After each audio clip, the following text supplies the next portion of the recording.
So hey, what up YouTube? We're back with another video. This time we're going to be covering over the 10 what is it? September 8th balance adjustment preview. Hold on a minute. September 8th.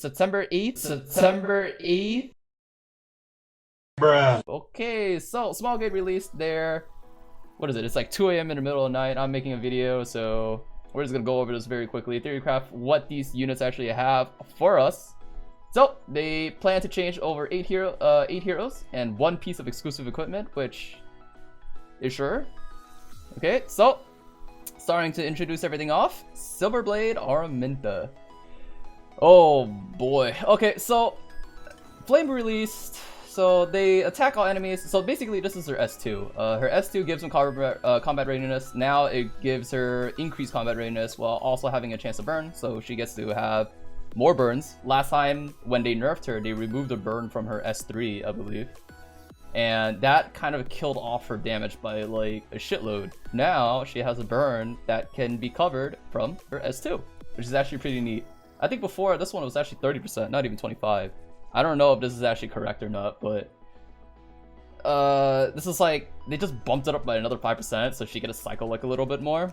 They also nerfed her cooldown in her S3, so that kind of screwed up her rotation by a lot, so she couldn't actually spam it over and over. So with all this, they increased her damage dealt, but also it looks like here they also added, Small Gate also added unhealable for 2 turns. So unhealable is actually a really nice thing. A stun and unhealable. Basically what this means is that units like Rowana, like Silverblade Aramintha will start denying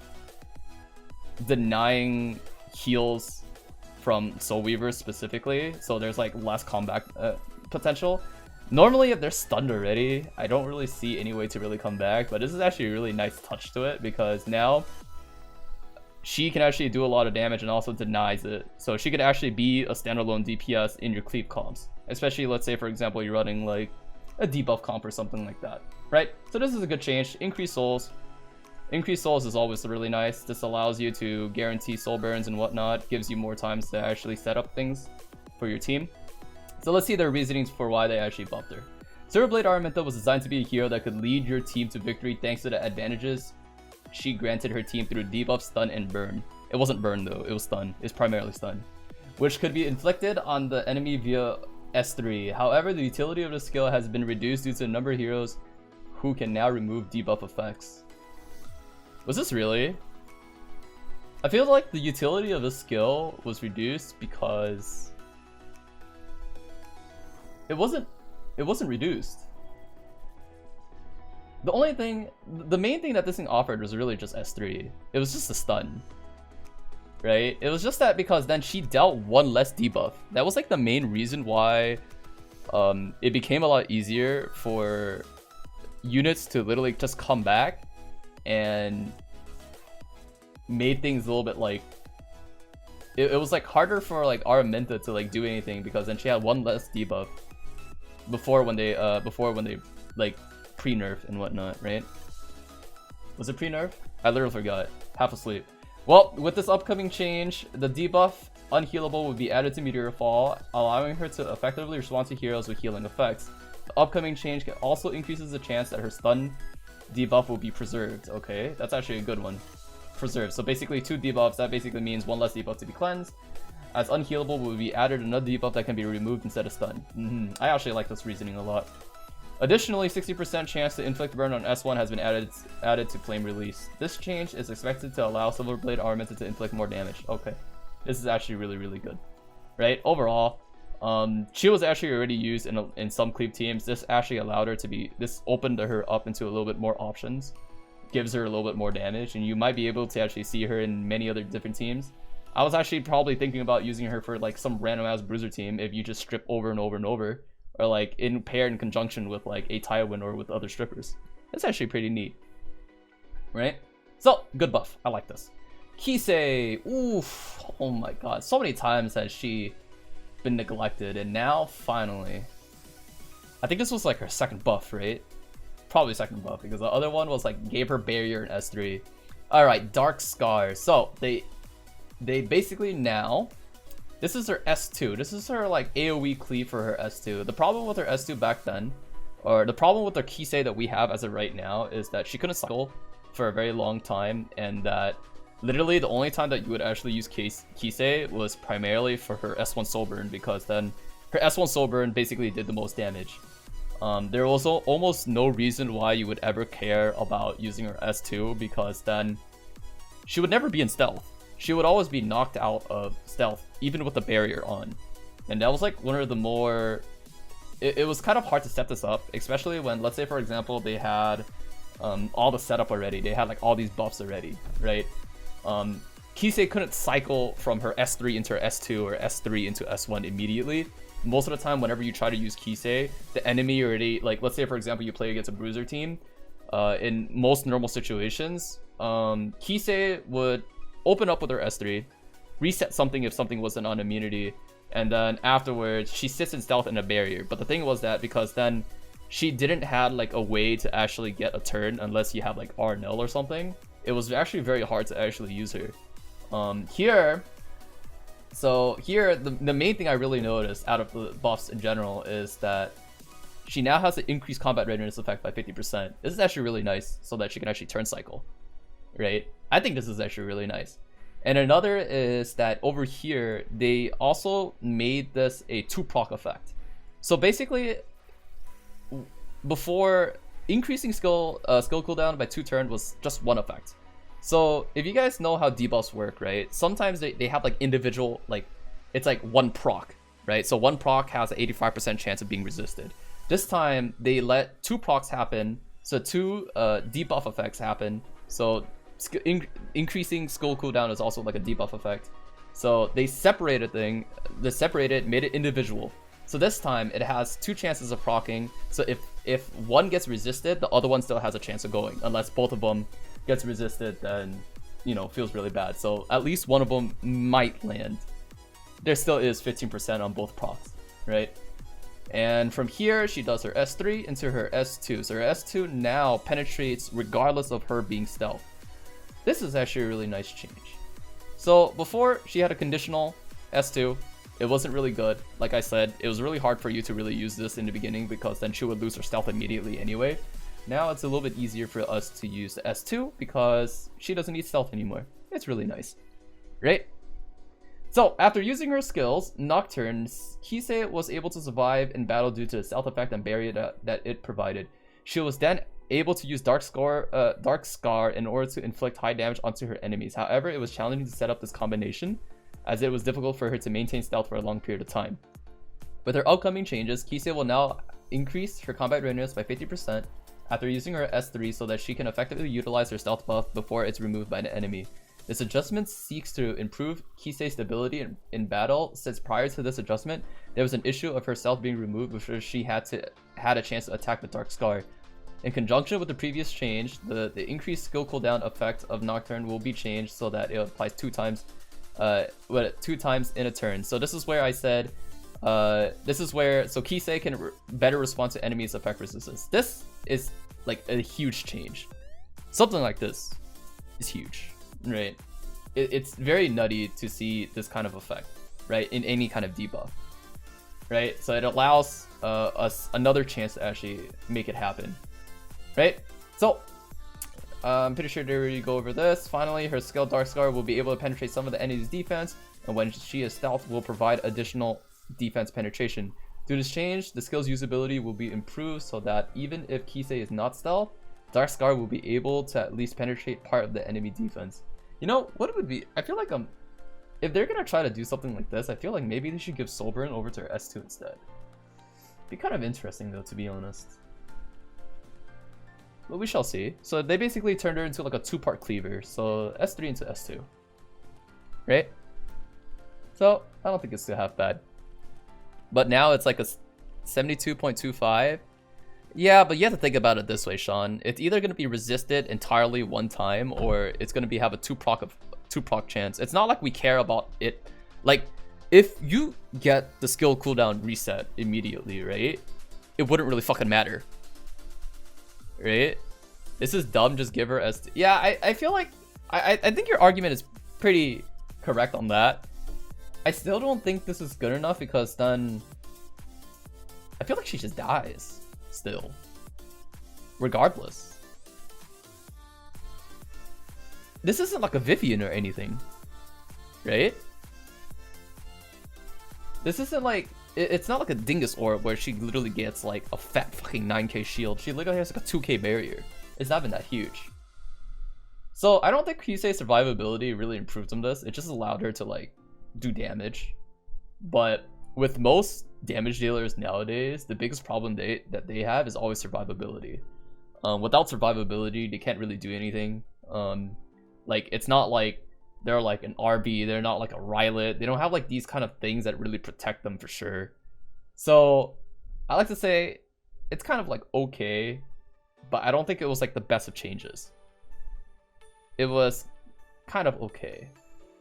I think this is really good though for people that are seeking to still use her, especially for like a turn 1 opener, right?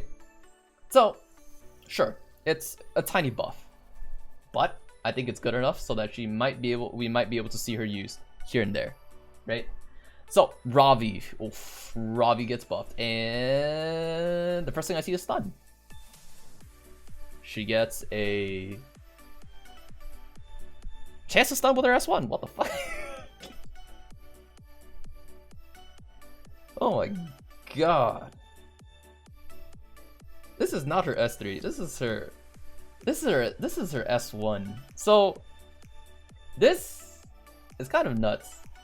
A unit that could just stun with the S1 now, especially for Ravi, that's really well known for just like prolonging fights into like frenzy and whatnot. Normally just sitting there to like live.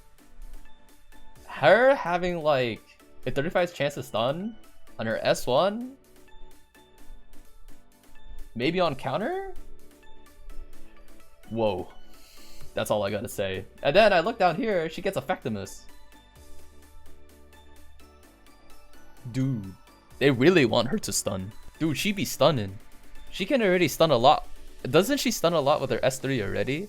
I believe her S3 was like a decent chance to stun, right? It was like, was it 75%? I think it was 75%, right? Hey, let me double check.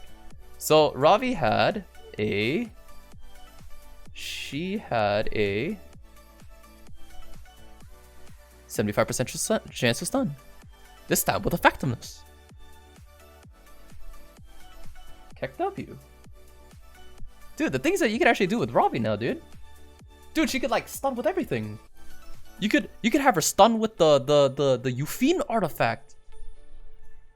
Oh no no no no no. Oh no. Not like this. Oh god.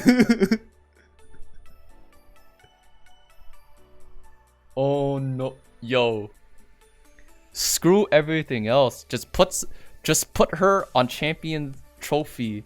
Just like bop them every single time. It's almost like a fucked up thing. Oh wait, no, it doesn't work on counterattack. No, but still the effectiveness is good for like the S1 proc, because then it doesn't really matter, right? You don't really exactly need it on the counter. You could just use it on the, you know, just this.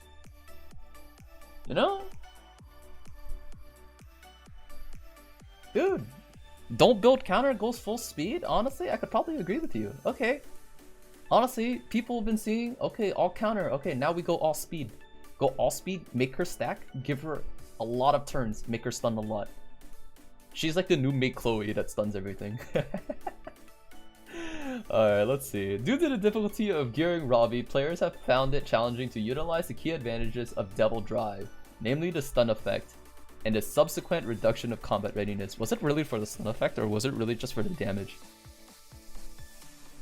I always feel like it was for the damage. The damage on that thing was insane. If she ever gets her S3 off, it's like bop, everything dies, right? With this buff, not only will the attack for Demon Blood will be increased, but it will also provide an increase in effectiveness, allowing for Ravi to better respond to an enemy's effect res.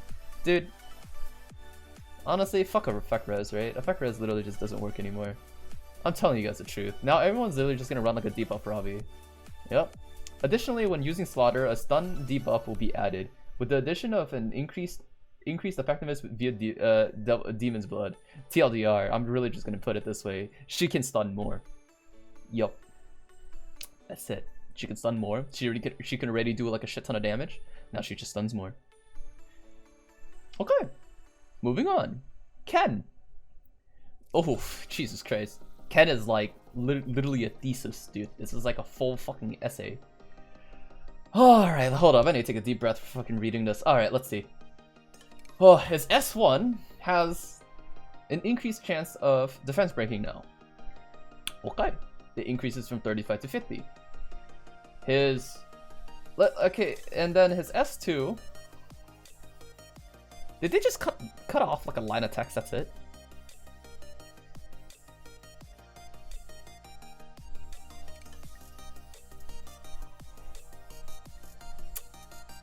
It literally just looks like they just cut off like a line of text.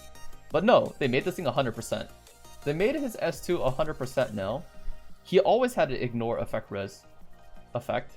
So the change here is that 75 became 100%. Okay. And then her S3, his S3 is no longer, it's on a shorter cooldown. And you can use it a lot earlier now with 80 fighting spirit. That's a good change. This allows him to rotate a little bit faster. So now he doesn't sit there and you don't have to wait for him to actually just like, oh, I can't use my S3 yet. Finally, he has a shorter cooldown, so that basically means that he can go kind of nuts, right? We typically the problem with Ken that we had before was that, number one, he's a single target. Single target characters normally get abused. They normally can't do anything because they sit there, they bend over, and then units like Spectre Tenebria just ends up like cucking them. I feel like that case still hasn't really changed. Ken still looks like a last pick unit, more looks like, he definitely looks like one of those units that you might use for tank busting. Nowadays, I see a lot of people literally just use like Ruel, Crow, Dark Corvus, and Asteria for some freaking reason. Like just full degenerate teams. Now, you might be able to use Ken. Ken might be able to punch a wall into it, or like punch a hole into like that team, maybe, but I don't know if this is the way. Maybe not, but we shall see. Let's see their reasoning of why they actually buffed them, right? With this balance adjustment, all of Ken's skills would be buffed in order to improve his usability. First, the decreased defense probability for his S1. Knockout will be increased slightly, okay, so does his S1 get increased? His S2 also had a decrease. So, okay, you know what, he just turns into just defense break. Just keeps on defense breaking, right? Additionally, we decreased the amount of fighting spirit required for S3, as well as reduce the cooldown to 4 turns from 5 turns, so that players can use this skill more frequently than before. In addition to these changes, there were also clarity changes. Honestly, he still looks like a jumbled mess. He still looks like a fucking thesis. Nothing has changed. It looks so long. It's like a wall of text, dude. No one wants to read this. Let's put it this way. Number 1, S1 defense break, S2 defense break, S3 stun and decrease attack. If he gets vigor, if he gets his vigor buff, which cannot be dispelled by the way, he will get an extra effect on his skills. So his extra effect is he gets to burn them. Honestly, why can't his burn just ignore effect res on this one too? Wouldn't that be kind of good? Dude, that'd actually be sick. I think that would be like a really nice buff in order to like amp his damage. And then afterwards, you see this, and then he gets like an ignore effect res on this one as an S3. That's basically it though. I wouldn't really say this is like anything too special for Ken. If anything, it just allowed him to rotate a little bit faster. I don't see his usability any like that great over the current damage dealers that we have as of right now. I don't think he offers the same amount of utility as the other characters provide, because then he's a standalone DPS. It's actually very hard. I kind of think he's like one of those selfish units yet. You might want to build like an entire team around him, or maybe have like a team supporting him, or maybe set up a team and then you pick Ken. I don't think this really changes too much besides the fact like, okay, I get to rotate faster. It's nothing more. I don't think it's anything special. I feel like the star of the show is not that, but the freaking Ravi, right? Ravi can stun. This can't. This can stun, but just one unit. Eh. Yeah, I don't know, man. It's alright. Alright, moving on. Shadow Rose. Small Gate loves their soul burn for 10. And their skill cooldown is decreased by 2 turns. So if we're gonna go back here, right? So Shadow Rose, this is her S2 that they moved her soul burn to. Before, she used to have a soul burn on her S3 that increases damage dealt. But, you know, most of the time whenever you use Shadow Rose is primarily for her utility, not for her, not too much for her damage. So over here, she has a 3-turn cooldown on her S3. I mean not her S3, her S2. What her S2 does is that she dispels 1 buff and decrease. But what order is this in? It dispels first, then it decreases defense, right? Probably. I'm pretty sure that's how it works. Right? I have no clue what the order this thing is. What the... Okay, I actually have no clue. Maybe chat can correct me on that or something. Okay, so before, back then, we always used Shadow Rose for like CR boost, you know, but now because then her base speed and she's just super freaking slow, like she had like a terrible base speed. I still don't think that you're ever gonna use her, to be honest. She has like an effectiveness on her S3, but I feel like primarily the problem why people can't use Shadow Rose as much anymore is just because she doesn't have the base speed that most combat readiness combat readiness pushers have, right? There's so many units like Athletica or like I don't know what other CR pusher there is. Like I don't even think too many. There's literally just like you may as well just use C-Dom or Athletica instead of using this, right? It's kind of just like niche. But if anything, the way that I see this is, hey, look, you can use her for 1 shot, and it's actually a lot better. You don't need effectiveness gear on her anymore. You could just use her for 1-shot hunt teams.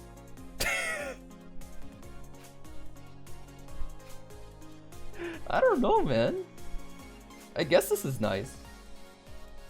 I don't know if this is what she needed, though. I feel like her S3 should strip. That would also be really nice. Her entire kit should just strip, right?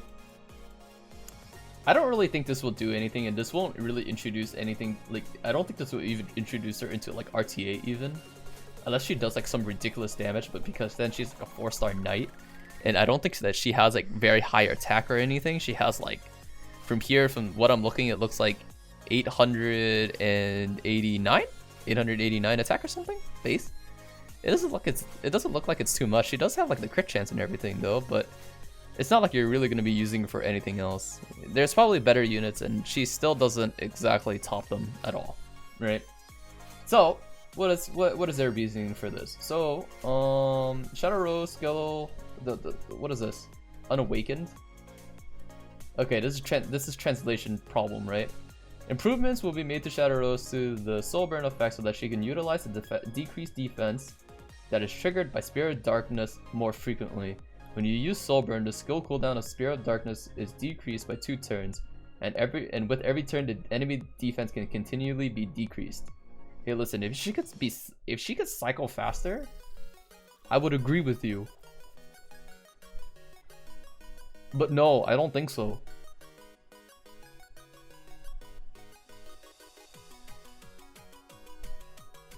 I don't think so. It's cheeky though.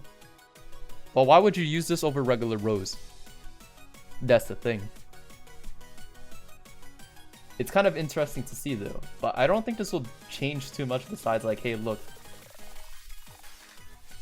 Please use her for PvE. Right? That's all I gotta see here. Kitty Clarissa. Meow, I'm angry. Why did I say that? Anyways, what is this? Is this her S2? Her S2 is... This is her strip.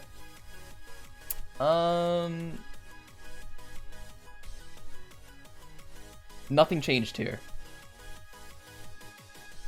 Moving on. 20 soul burn is too expensive. I'm just saying. It's too expensive. Not for Kitty Clarissa.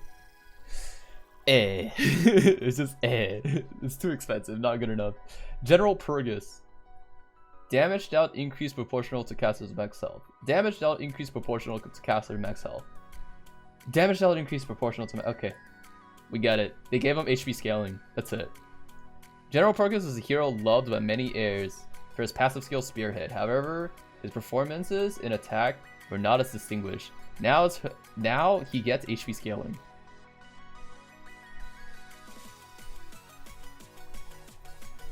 You know, General Purrgis was like one of those sleeper picks that people don't really think about. But with this, I wonder if he's actually gonna do a lot of damage and you could turn into a bruiser. Ooh, that dude. Can you turn him into like a bruiser? Like, I wonder how much damage he actually does. I'm interested. Because General Purrgis has like one of those really unique kits. It's like when you touch him, your team gets booshed, you know? But that's like the main reason. They literally said here, that's the main reason why we use him. Now he has HP scaling. Now do you turn him into a bruiser? I don't even use him for Wyvern 13 anymore. Because that's what most people actually use him for. But if you were using him, he's probably Friendship 10 now. And you can actually, you know, put some small investments into him, KEKW. I think this is actually really cool. I want to see uses in this. He's actually really good versus like AoEs. Certain AoEs like RB, FCC, and whatnot. If you have trouble setting up your team, you can always pick General Purrgis to kind of set yourself up, but also kind of set your team into like an attack buff, into like a straight up reverse cleave. This is always a very neat thing. I used to do this with some of my cleaves before, especially when I'm dealing with like other cleavers that use like Athletica, or if they use RB, or if they use FCC. Something about General Purrgis is that he can actually get rid of certain things very well, but he also sets up your team into like another, like straight into letting them take a turn, because then he can just go straight into his S3, stun 2 enemies, right? He's just straight up stun 2 enemies and then give attack buff. This normally is a really huge anti-cleave, because he is naturally tanky, or you would build him naturally tanky, and now you would build him as a bruiser.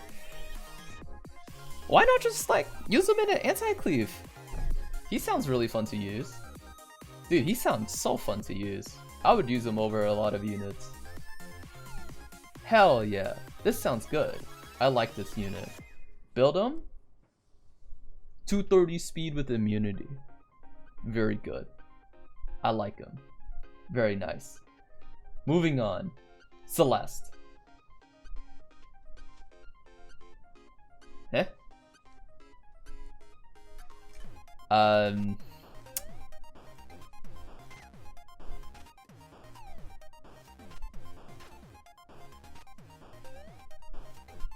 Sure. They increase her damage. And they increase her chance of decreasing combat weakness. Wait, who uses Celeste? The last time I remember using Celeste was with like C-Dom, right? But now everybody, why would you use Celeste over like something like Athletica? You only use Celeste over certain units. Like the only time, how do you use Celeste? How do you even use Celeste? What? She's an OP farmer.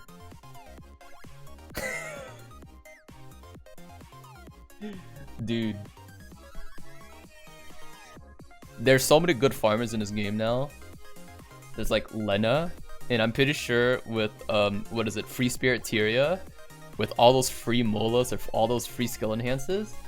Do we really need another farmer? I normally say this before, okay? Number one, unless a DPS character or like a damage dealer have some sort of utility, it's really hard to use them in the first place, right? Celeste, normally known as a 3-star cleaver or even an opener, she doesn't exactly have survivability by herself. It's actually kind of rough to use her. I don't know if you can actually use her as an opener still versus like how tanky this meta currently is. But let's say, for example, if someone's really ballsy, right? I'm actually kind of curious. Can she just one-shot, just anti-cleave an entire team? Chat, I actually have this thing maxed. She gets attack buff. And then she opens with cleave. Boom. Everything dies.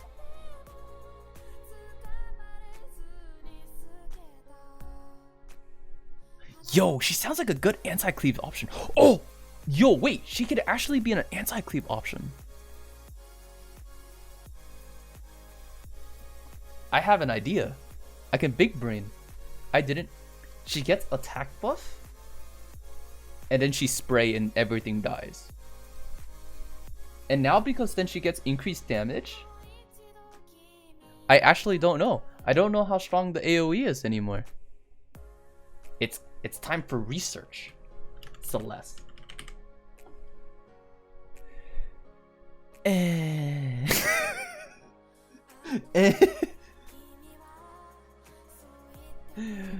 a 0.85 in the beginning, right? Now, what is it? We don't know. We don't know. Honestly, I could see Celeste being actually a good unit. The reason why I think that she's gonna be like a good unit, maybe for like anti-cleave, is because then she might function as a unit like a Sid. But another thing about Celeste is that she gives speed imprint, and that is probably one of the most OP imprints in the freaking game. Because then Celeste has such a freaking insane base speed, she can actually go do crazy things, you know? I think she has like, what is this, 120, 128 base speed? Oh man. Yo, she can anti-cleave. She can anti-cleave. She might just cleave the enemy team. Screw it. She gets attack buff. Dude, she might be the new Acid. She literally might be the new Acid. If she gets a damage dealt increase, she might just cleave the entire team instead of it. Honestly, I think the main thing here is really just the speed imprint, right? She is a anti-cleave unit that also has a speed imprint, which is very insane. A unit that has speed imprint enables the rest of your team by allowing them to take a turn. But let's say, for example, some of your units can't really keep up with your Celeste and whatnot, or maybe you really need them to function at a faster speed. This +8 speed for the team wide is a very, very, very big thing, right? The thing about Celeste is that she gets a free attack buff with her SD already. And then afterwards, she goes straight into her S2. Now that she gets an increased damage right here, right? Ooh. I'm actually gonna build her.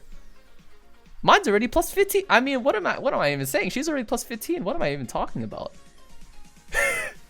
She's already +15. She's a little bit harder to build though. Doesn't really have any crit chance, but she does have the high speed though. And with the new Londi artifact, ooh, greater attack buff into death. That sounds pretty cool.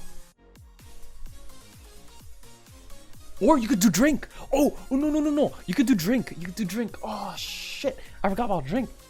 Why not just use drink? Wait, actually, does she have the base attack? No, probably not.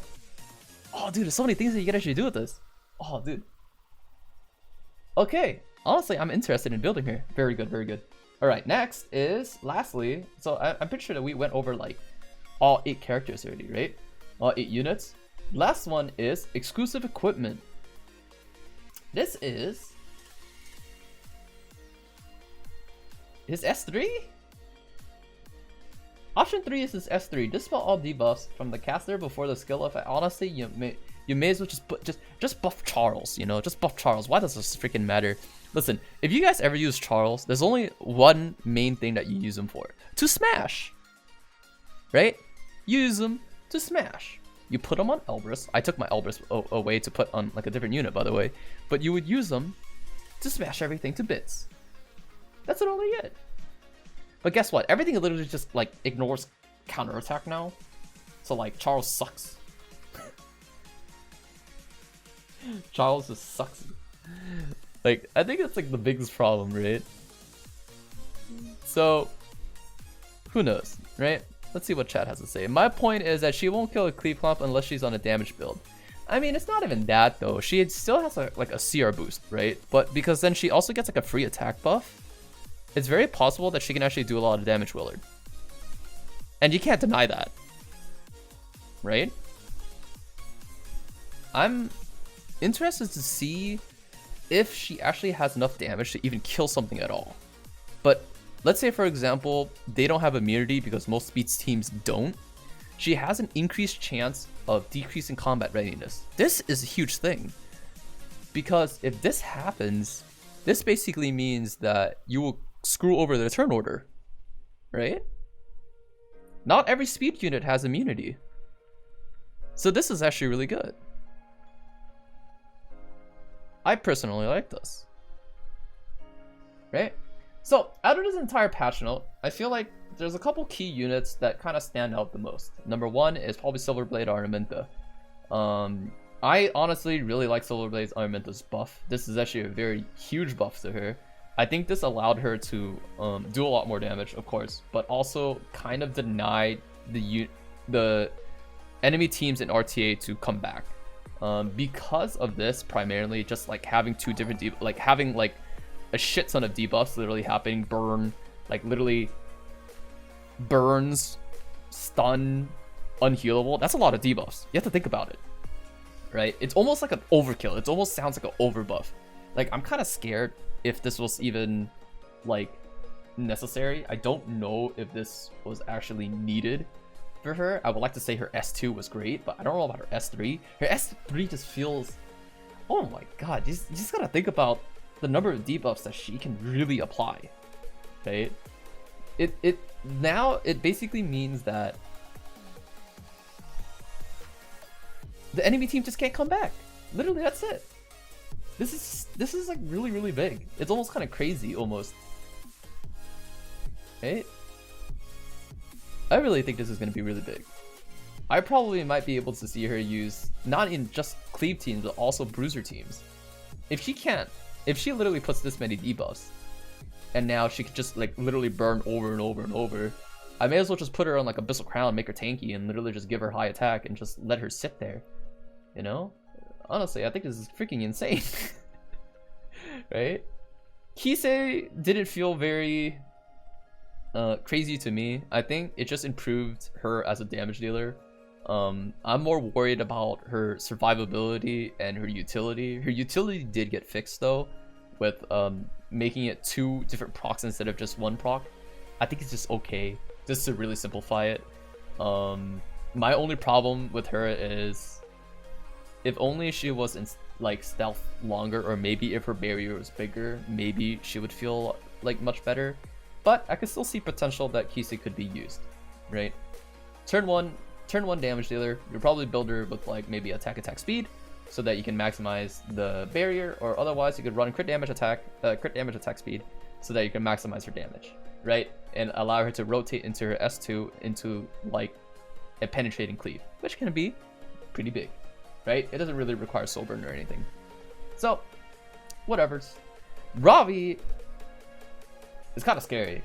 Any unit that literally just does hard CC, this time with just their S1, is kind of scary, right?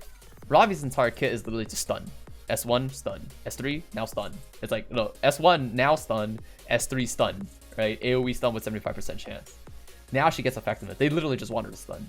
This almost feels like one of the scariest things ever, especially if you don't have immunity on your team, right? You could bring her into like almost any team now. It doesn't even have to be like they run damage dealers. You could bring her into like a bruiser team, or like, let's say for example, they just run all tanky units and all knights and shit. You could just like literally just bop them one stun. They did, bro. They just dead. You know, I see so many things like kind of scary here. You know, my first thought is literally Champions Trophy, but remember, okay, Champions Trophy doesn't work. The stun effect from the artifact does not work on counterattack, dual attack, or any of these extra attacks, right? So we had to still think about it. We still had to think about her survivability. So I don't think anything would change about putting her on Timeless Anchor or Durandal or something like that, right? Or even allowing her to rotate, or maybe changing her out of, you know, the counter set and maybe just putting her on her speed set and just make her go crazy, right? That's what Ravi does, right? So I think this buff is kind of scary. This is also just as insane as like Silverblade Araminta. Ken didn't not change functionally. So the thing about Ken is, like I said, he was only used in tank team, like against tank teams. I still don't think it really changes anything. He doesn't have any AoE. He's very niche. He's only good against tank teams.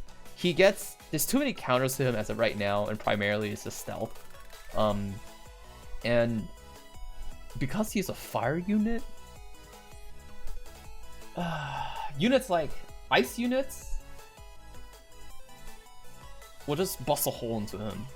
SSB will just bust a hole into him. It's just too hard to use him unless people really don't draft it, or they just don't have the unit at all. I still think he's still a bit too hard to use, even if he turn cycles. But you know, I might see him used maybe in different content besides RTA, right?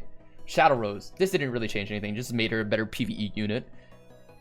Kitty Clarissa, this didn't change anything. It didn't make her a better unit at all.